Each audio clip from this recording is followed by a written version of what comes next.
Keni fryrje barku, ja çfarë duhet të pini për ta eliminuar atë.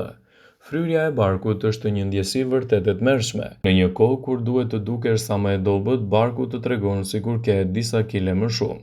Përveç kësaj është edhe një ndjesi parehatije shumë e mërzitshme gjithë ditën, por ka një lajm të mirë për çdo që ka çrregullime të vazhdueshme dhe të bezdisshme të barkut. Gjithmonë i mbani në mend se jeni ajo që hani.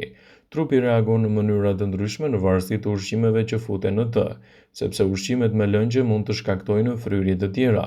Disa prej ushqimeve nga të cilat duhet të rini larg sepse shkaktojnë fryrje janë pijet me gaz, bishtajat, produktet e qumshtit dhe thekra. Ekspertët tregojnë se për të evituar këtë shqetësim pini çajin e xhinxherit. Është i këshillueshëm për të eliminuar fryrjet. Studimet tregojnë se ky lloj çaji ndihmon në bllokimin e enzimave që gjenden në trup dhe shkaktojnë inflamacione. Vetëm sigurohuni t'i konsumoni si duhet për të marrë më shumë përfitime.